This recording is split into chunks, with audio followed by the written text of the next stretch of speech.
Paralkar commerce coaching क्लासेसमध्ये आपलं सगळं विद्यार्थ्यांचं स्वागत. बघा, आज आपण management account break even point 6M बघून राहिलेला आहे.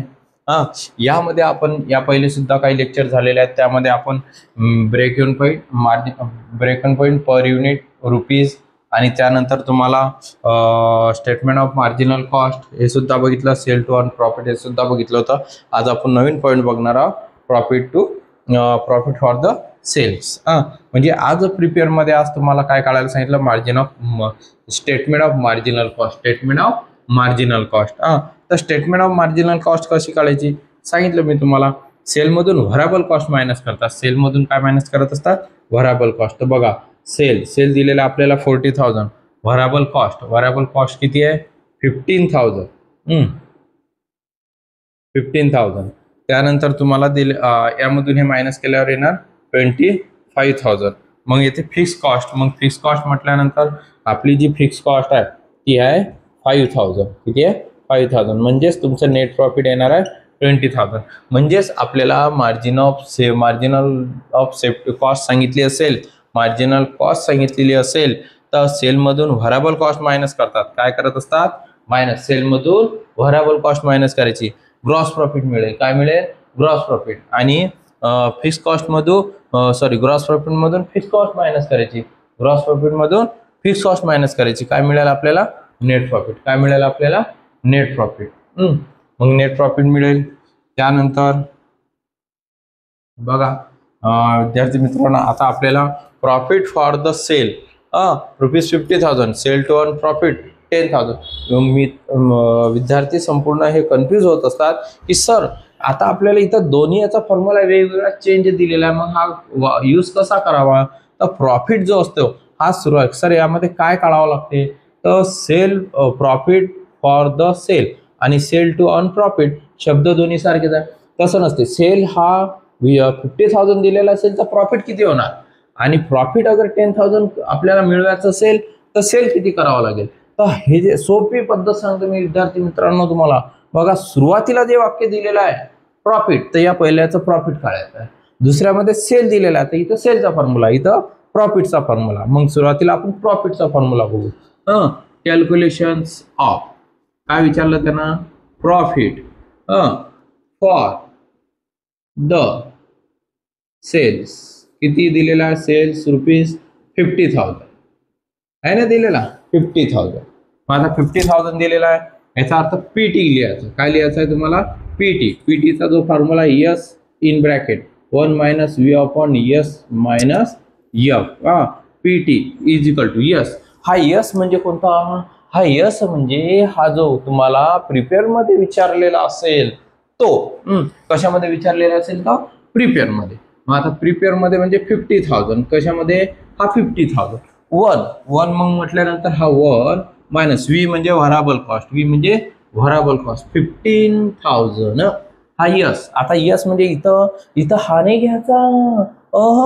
हा गणितामध्ये जो सेल दिलेला तुम्हाला तो लिहावा लागते, म्हणजे 40,000.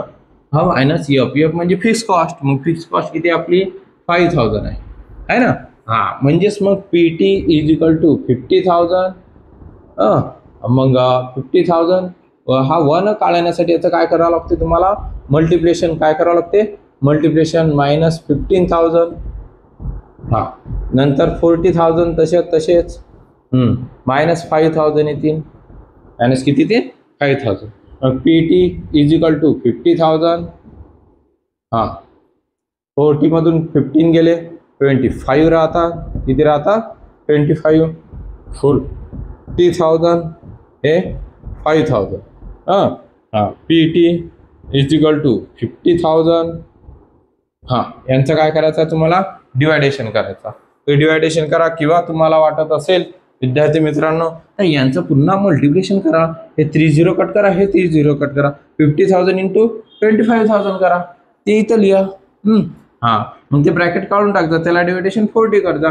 जे येणार त्यामधून 5,000 मायनस करायचे. आता बघा, आता मी याचा भाग तोडणार आहे. म्हणजे ही दोन्ही संख्या कोणत्या एका टेबलला येते, कोणत्या टेबलला येते, 5च्या टेबलला आहे ना. बघा, 5 आणि 0 5च्या टेबलला येतात. कोणत्या टेबलला येतात, 5च्या. 5 5 चा 25. 5 8चा 40 है ना, मग 5 डिवायडेड बाय 8 त्याला 5000. तुम्हाला भाग तोडता येत नसेल तर पुन्हा सांगतो, या दोघांचं मल्टिप्लिकेशन करायचं, वरच्या संख्यासोबत काय करायचं, मल्टिप्लिकेशन, आणि ही जी खाली संख्या दिलेली आहे त्याला डिवायडेशन डायरेक्ट आणि मायनस, मग डायरेक्ट ती संख्या येणार त्यामधून काय करायची ती मायनस. म्हणजेच पीटी इज इक्वल टू, आता ते माझ्याकडे कॅल्सी नाही आहे बघा, आता मी तोंडीच करत आहे, तर 50,000 इंटू 5 करा, 2,50,000 येणार. त्याला डिवायडेशन 8 मायनस 5,000 आहे ना. आणि P T is equal to, याला डिवायडेशन करायचं आहे तुम्हाला, म्हणजे हे येणार आहे 31,250 मायनस 5,000. मग P T is equal to minus करा 26,250, म्हणजेच आपल्याला 50,000चा सेल झाला तर 26,250 प्रॉफिट होणार. आता सेल टू अर्न प्रॉफिट बघणार आहोत. Calculations of sales to earn profit किती, 10,000. म्हणजेच 10,000. मग आता सर इथं फॉर्म्युला कोणता विषय काय काढायचं, इथं सेल काढायचा, इथं काय काढलं आपण पीटी, सुरुवातीला जे वाक्य दिलेलं असेल ते काढायचं आहे तुम्हाला. मग सेलचा पीटीचा फॉर्म्युला कोणता, yes in bracket 1 minus V upon yes bracket complete minus F. आता सेलचा जो फॉर्म्युला दिलेला आपल्याला इथे लिहायचं सेल्स, म्हणजे असा सेल्स लिहा इज इक्वल टू, किंवा सेल दाखवा, इथे पीटी दाखवलेला आहे आपण, आहे की नाही. इथे य plus PT upon 1 minus V upon S. Sales is equal to F म्हणजे फिक्स कॉस्ट, एफ म्हणजे फिक्स कॉस्ट, एफ म्हणजे फिक्स कॉस्ट. बघा फिक्स कॉस्ट किती आहे आपली 5,000 प्लस पीटी किती आहे 10,000 आहे ना. 1 मायनस व्ही म्हणजे वराबल कॉस्ट, वराबल कॉस्ट किती आहे तुमची 15,000. सेल किती आहे तुमचा 40,000 40,000. बघा आता तुम्ही त्या संख्या भरलेल्या आहेत, यांची ॲडिशनल करा. ते येणार आहे तुमची 15,000, त्याला डिवायडेड बाय याचं मल्टिप्लिकेशन करा, 1 काढण्यासाठी त्याला मल्टिप्लिकेशन करायचं, काय करायचं या संख्येला मल्टिप्लिकेशन, या संख्येला मल्टिप्लिकेशन गुणाकार, म्हणजेच 40,000 मायनस 15,000 अपॉन 40,000. ती संख्या तशी राहते, 1 काढलेला आपण, हे यस आहे, इज इक्वल टू 15,000. त्याला डिवायडेड बाय किती राहता 25,000, याला डिवायडेड बाय 40,000. 2 डिवायडेशन आलेल्या, किती डिवायडेशन आले 2 डिवायडेशन आले 2.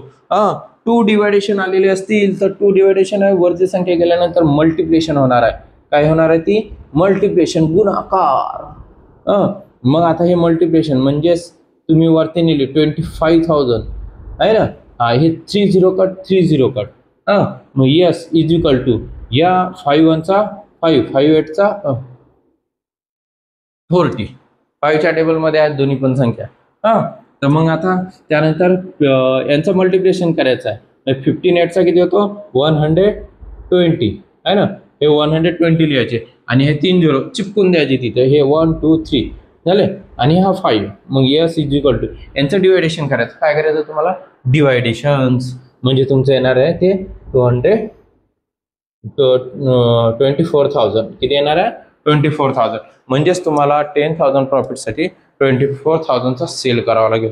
या अमाऊंट प्रमाणे सेल जो दिलेला असेल आपल्याला तो. म्हणजेच बघा हे मोस्ट एमपी गणित आहे तुम्हाला दिलेलं, मार्जिनल कॉस्ट पीटी आणि सेल, मार्जिनल कॉस्ट पीटी आणि सेल.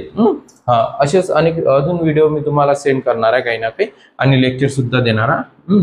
बघा म्हणजे सेल टू अर्न प्रॉफिट, तर सुरुवातीला सेल काढायचा असतो आणि प्रॉफिट फॉर द सेल म्हणजे काय काढायचं असतो तुम्हाला प्रॉफिट. व्हिडिओ आवडल्यास लाईक शेअर्स आणि सबस्क्राईब जरूर करावे, आणि सबस्क्राईब करण्यास विसरू नका. बेलचं बटन दिलेलं आहे, बेलचं बटन सुद्धा दाबा, म्हणजे प्रत्येक वेळेची नोटिफिकेशन हे तुमच्यापर्यंत नेहमीकरिता पोहोचत राहणार. आणि व्हिडिओ बघा, म्हणजे तुम्हाला ते गणित पेपरमध्ये खूप इझी प्रमाणे जातील, आणि स्किप नका करून, म्हणजे त्यांनी काय होणार तुम्ही नाही तर समोर जाता, त्यामुळे काय होते तुमच्या गणित लक्षात नाही येणार. त्यामुळे सांगतो की ते बघा, लाईक शेअर्स आणि सबस्क्राईब करा. नेक्स्ट लेक्चरला भेटू.